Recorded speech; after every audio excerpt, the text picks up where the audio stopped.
We are here with Jill Lien, talking about hearts and hope, transforming teen lives.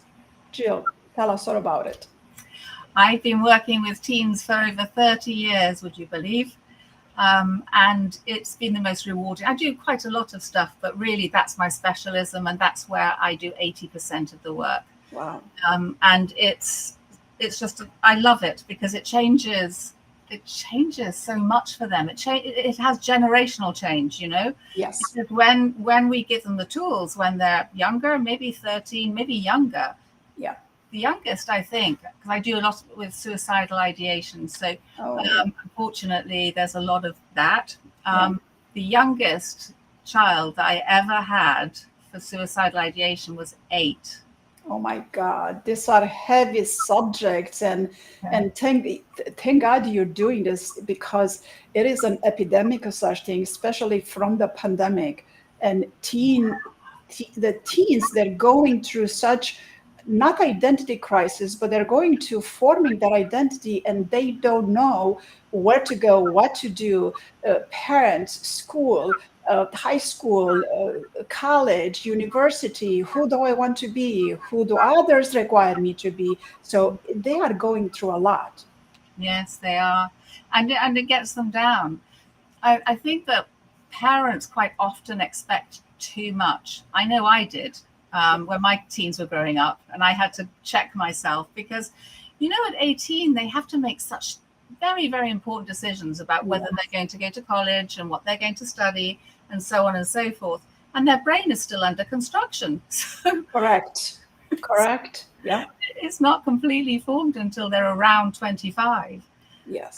And so we expect a lot of them. So a lot of the work that I do is actually talking with the family, changing the whole thing. So when I work with a teen, I think it's very important to ensure that the work that I do in my office or over Zoom is reflected in the home, because you know what language patterns can do. We don't realize, do we, how negative we can be.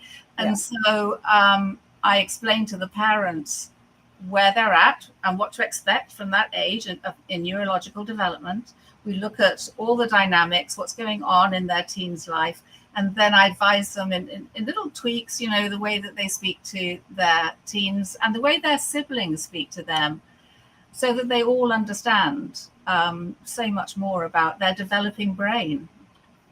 You're right. And it's very important, whatever work you do and we do with a client, is very important for them to take it home and then also educate the rest of their home on how they need to be treated and what their needs are. And I am sure you give a much more, but I give my clients certain sentences to take home to educate the other. Yes, I do the same, because we just look at we look at what they are saying, and we'll sit around and it's very friendly, and we have an open conversation. The teen might feel that they can say, what hurts my feelings when you compare me to my brother. There you go. And so we look at that, and often the parent, it doesn't mean anything by it at all. Correct. They don't. So we pay attention to the words. We pay attention to all of those details, because that's really important. As you say, an hour a week in the office or 2 hours on Zoom, we can't do it we can't do all the things. We need to make sure the work continues, which is why I recommend family meetings, weekly family meetings, which sometimes I will sit in on the first couple just to make sure that everyone gets a chance to talk. We've always got a chatty member of the family. And so I'm excited to encourage other people to work in this field. The teens need that. And so they do. They do. Gosh, they do. Yeah. So, and then they're needed in vast numbers, but we'll start with just a few of us and we'll develop and develop. So my talk at the conference is, I give everything to the people that attend my talk to actually set up and run their own teen specialism business, everything from forms, advice, how to get referrals, because I'm 100% referral, and that's pretty exciting. I have been for decades actually, which is a privilege, isn't it? It is. It is. And this is where people can find you and learn more about your topic, which is such important work to work with teens lately, because as you said, they are at a point of their life where they're going to make decisions that they're going to direct the rest of their lives. So that's very, very important. So if you go over here to hypnosisconference.org and then you go to the schedule right here, you go to the schedule and you scroll down to Saturdays over here, Saturday and 10 o'clock. Click on that, and then here is Jill's page. And look at that wonderful smile. Look at that beauty. Isn't Jill beautiful? But most of all, you need to come to this presentation, Hearts and Hope Transforming Human Life, over 40 years of experience. That is a lot that she's going to provide. But go ahead and tell us a little more, because these are just such important topics. And I don't think if you want to talk about suicide ideation or anything else that you want to bring up, go ahead and enlighten us. Well, I've created a number of handouts which are pretty chunky because I want to cover a lot of material. So I'm going to go over it fairly briefly. I'll be at my table, obviously, to talk further if anyone's got more questions. But the handouts are very, very comprehensive. Good. So it goes into all sorts of troubleshooting. So when should you refer a teen? I think a lot of people don't get involved with teens because they scare them. Yeah. A colleague of mine said, "Hey, you work with teens, don't you?" And I said, "Yes, it is my privilege." And he said, "I'll send all my teens to you." I said, "Why?" And he said, "It's always the parents, isn't it?" And he just sort of dismissed them. And is it the parents? It's the environment. It's as you say, things like the pandemic have had a real impact on children. I work with children over the age of 4, really, but mainly around that time of 11 and 12, right the way through to early 20s, because there's people actually in their mid-20s now that didn't get to graduate properly at school. They worked towards it and they didn't get to do it. And then there's younger children, the younger children who have got speech development issues, because children learn how to speak by watching the shape of the mouth and hearing the sounds. And those masks, it really had an impact. Also, empathy, it was hard for them to see if a person was smiling or not smiling. You're right. And so if you think about how we develop our interface with the world, it's by observing people reacting between each other and reacting with us. And if you can't see that, that's very confusing to a very small child. So that pandemic had such an impact in so many ways. It does, and so does social media, especially at this young age, being compared with others, and some of them are more talkative, and some of them are like all over on the screen, and some of them are not as talkative. And it doesn't mean the less talkative has less to provide, to offer. Yes, maybe even more. So they get affected by this. Oh yes, they do. Indeed they do. So I deal with all kinds of stuff. Usually there is something going on in the family. It might be that dad's not got work, or perhaps the marriage is going through some difficulties and the parents don't realize how much the children pick up without anything being said. The physical changes, the way that the parents are interfacing is pretty obvious. They don't have to hear the shouting. So the wonderful thing about working with teens is it's the opportunity to work with the whole family. And that's what's happened to me. It's where teens would be presented. usually really grumpy about it, because there's a, when I say stigma, I don't know if that's the right word, but you know, when mom drags the teen along to see Jill, and you need to see Jill has become a thing. And so they sit there, you know, deeply resentful. And you know how normally we really don't take on clients that don't want to come. Because would we do that? So the wife that buys the token at Christmas for the husband stop smoking, you know, unless he really wants to do it, you can't work with that person. Correct. So in the talk, I'll be talking about how to set up a rapport and to overcome that sort of, you know, sullen teenager that's sitting in front of you. And like I say, there's lots of troubleshooting. There's lots of suggested language that they would use, strategies to align themselves with the teen, scripts, actually, also scripts that would work very well with teens. And then there is having the courage to say, this is what I specialize in, because we are in danger generally of saying, well, I do a bit of everything. And that means that your potential clients have no idea what you do.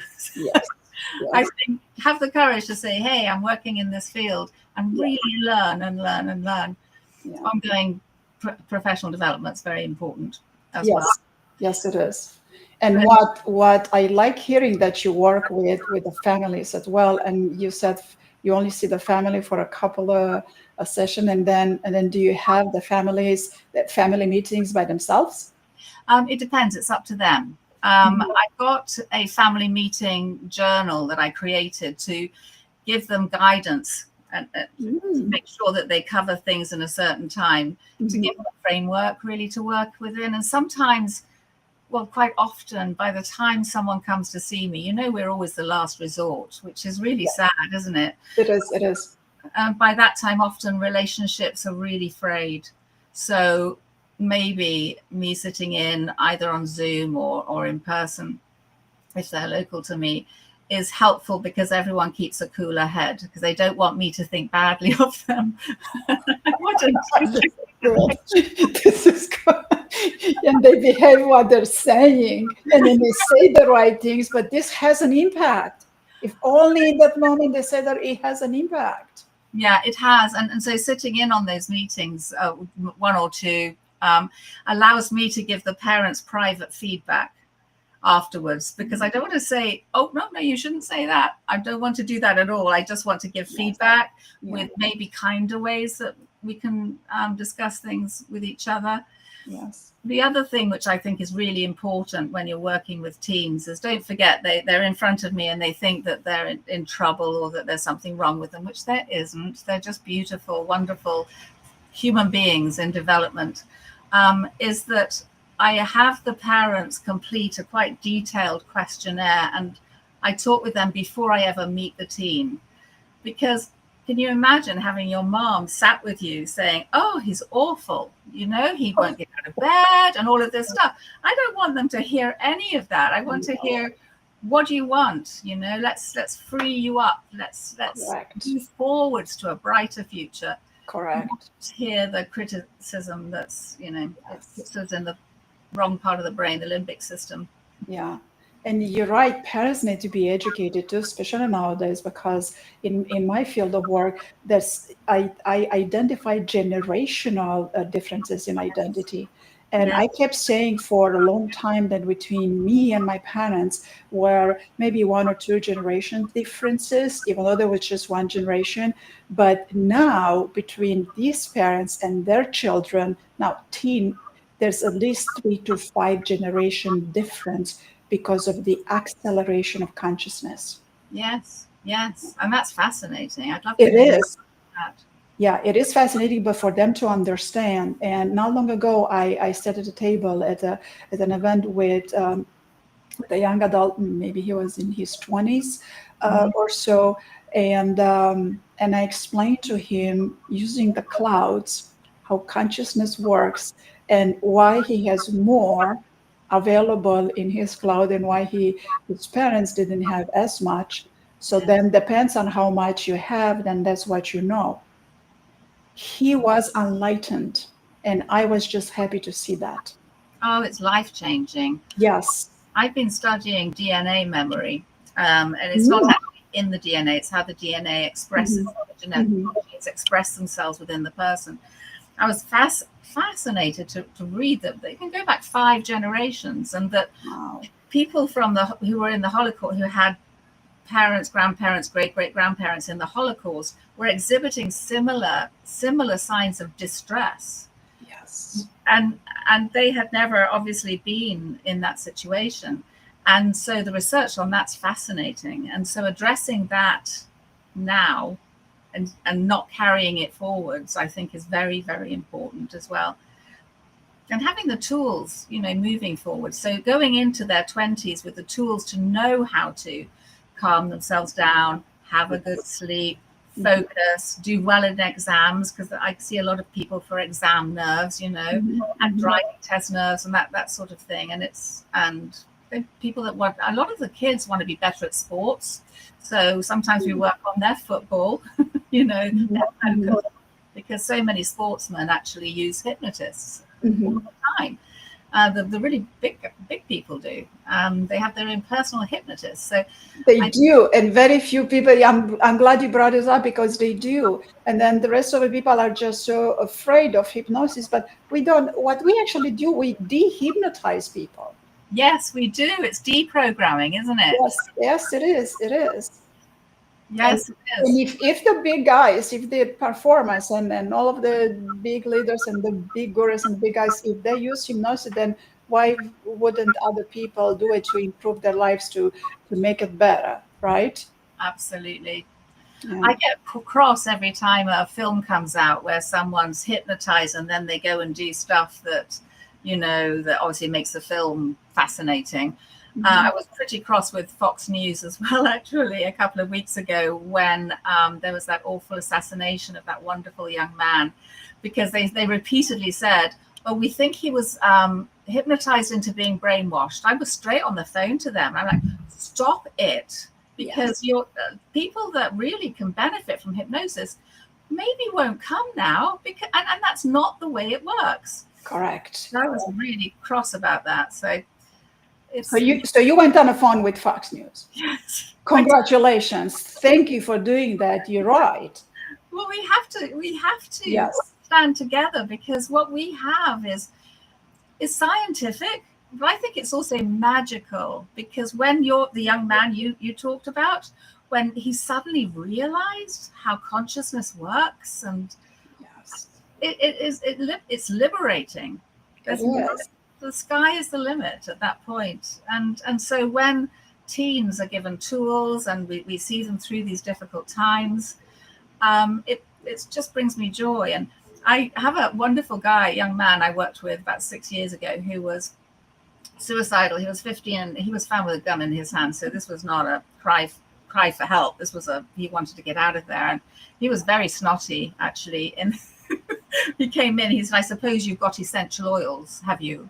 And I said, I do, actually. What's your favorite? Good. he's he's doing great, and I saw him pop up on my Calendly schedule Uh-huh. recently, and Uh-huh. I said, are you all right? And he said, I want you to see how happy I am.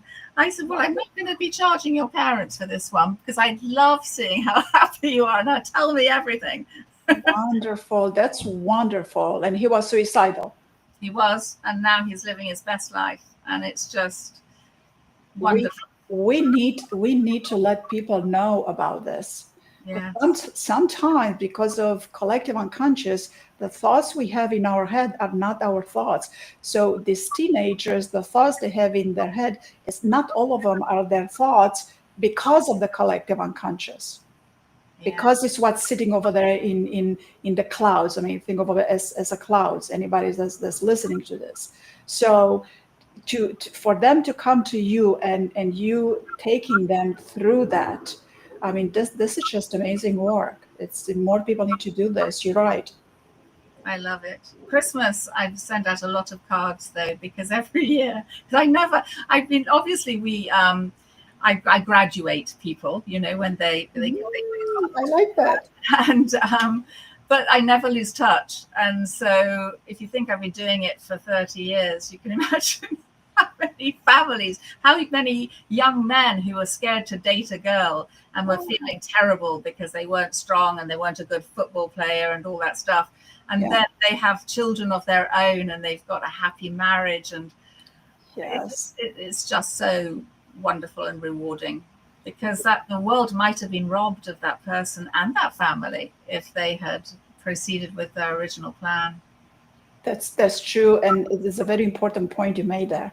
You teach them the healthy way, and then they end up having a healthy family, a healthy, happy family. Yes, they do. That is a big deal.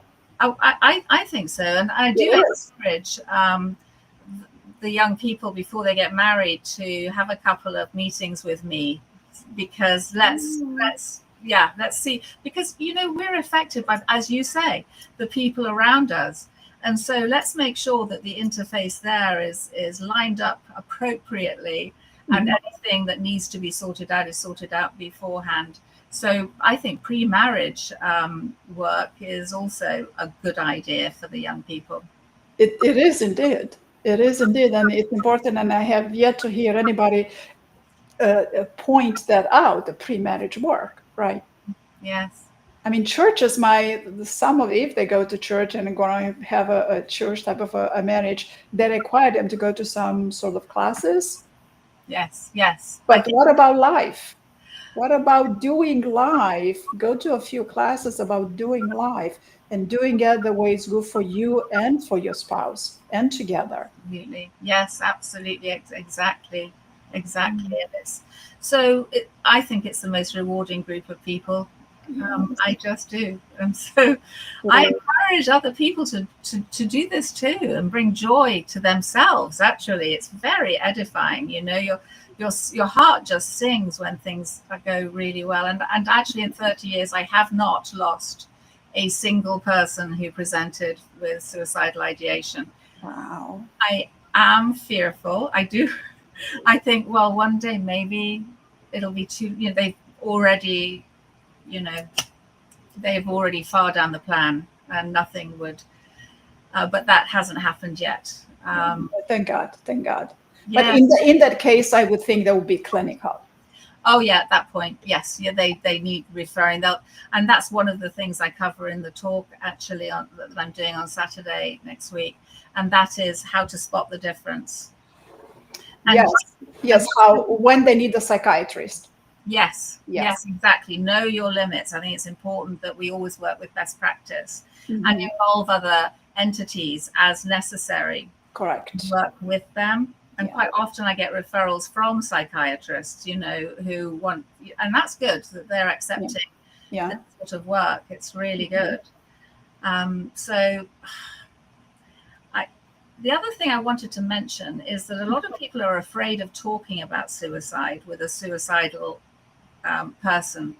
Now, all the research and all the statistics show that being direct does not make them more likely to commit suicide. It doesn't.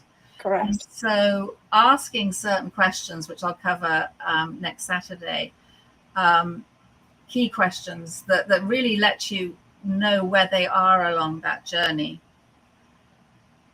and then be able to position yourself to help them in the way that they need to be helped, and to hear them in the way that they need to be heard. Yes.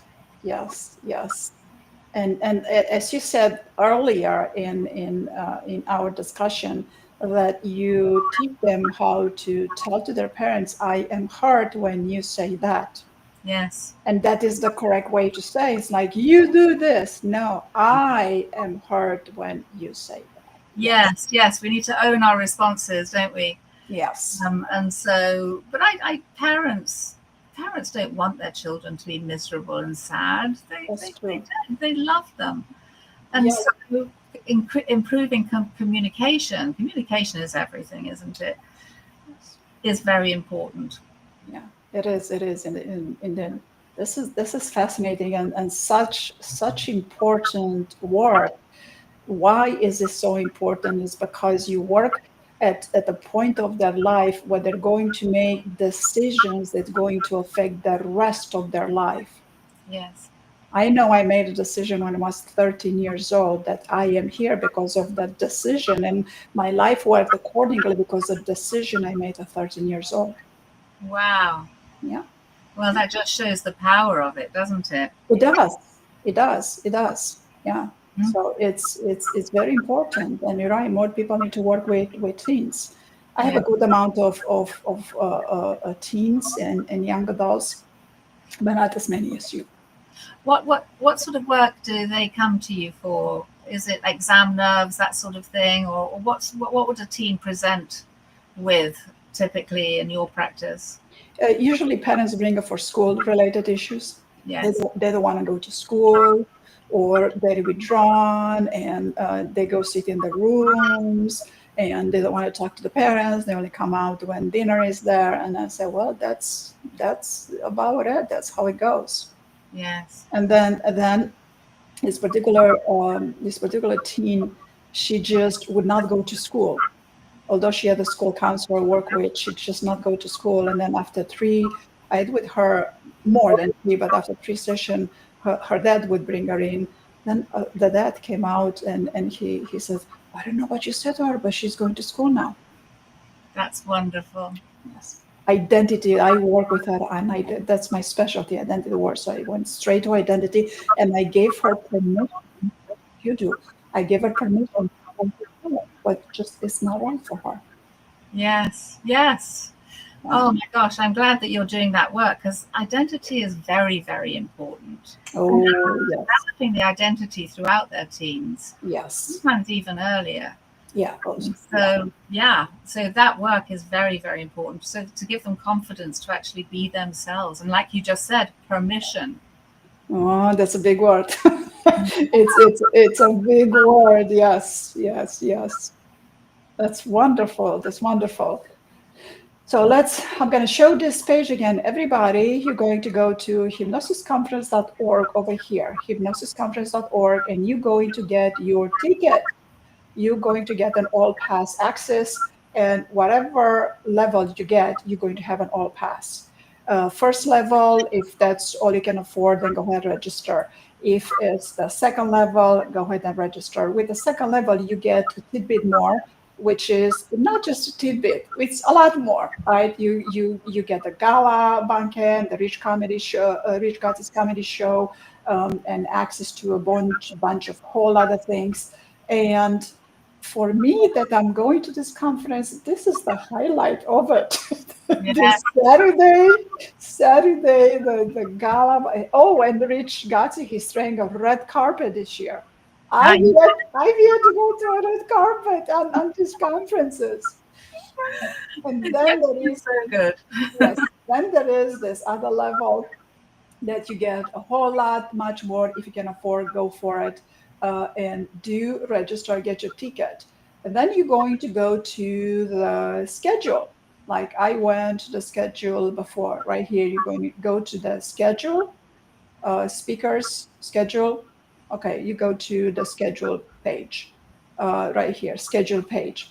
And when you go to the schedule, you're going to scroll down to see what's happening, Friday, Saturday, this is Friday, this is Saturday, and this is Sunday. They're all different colors, so you will remember easily. And then here's another small snapshot on what's happening. There are workshops pre and post. On Friday, Saturday, Sunday, we have all buffet lunch, which is a great opportunity to interact with everybody. So any participant is not going to be singled out and just not going to know who to talk to. Everybody's going to talk to you. Well, if nobody's talked to you, just come to me and Jill. We will talk to you. Yes, yes, Because we both have vendor tables. Yeah. yes. I'm looking forward to hanging out with you, I must say, and your talk. Yes, Tell me yes, about your definitely. talk. Definitely. Then on Friday, we have the Hypno Friends Few Game Night. Oh, this is something. Oh, If you think that a family feud on TV, well, watch till you get here because we can get nothing. And it does. And it's a lot of fun. It's all PG-13, but still, it's a lot of fun. then again, the Red Gala, and then you also have an opportunity to see Richard Bandler in person and Chase Hughes in person. And of course, Jill, you're going to see Jill. She's going to have a vendor table, and stop by. Definitely stop by. Her talk is Saturday, October 18 at 10 o'clock. You will find this room. All you need to remember is Saturday, 10 o'clock, and this beautiful Jill. And want to learn more about teens. And if you have teens that you need to learn a lot because teens are difficult, yeah. But so are you as a parent, both there's difficulties both way. Definitely come and see Jill. So anything else you want to add? It's very hard to be a teen. And I think that, if you can see past the sometimes challenging behavior, to the fact that is an individual who is struggling to define themselves, define themselves, and how to know how to move forwards. And they can feel very lost. That's true. Compassion's important. Yes, definitely. But you see, with the parents, the way I look at it, with the parents, they do have compassion. Yes. But then they go into the type of discipline, and they smother the children because they care so much. So you have to give them a little bit of freedom. They make mistakes, and they sometimes get home a little too late. That's what teenagers do. I know. Yeah. It's in their job description. It is. Yes, it is. It is. Right now, I'm working with some clients that on trauma, that they're a bit, because of the trauma, they're a bit stressed with the children too.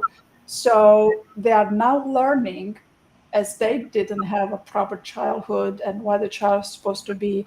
And they came out and said, oh, so this is what I'm doing with my children. This is what childhood is supposed to be. And I go, the double bind, the therapeutic dissonance just happened. You heard bolt that was provided to you. Yes. Yeah. That's wonderful. All right. Okay. So everybody come and see Jill. Anything else, Jill? And see Carmen. Come and see Carmen. I'm going to go and see her. Wonderful. Well, I'm going to go see you, definitely. Thank you. All right, everybody. We'll see you next time. Stay tuned. More goodies are coming.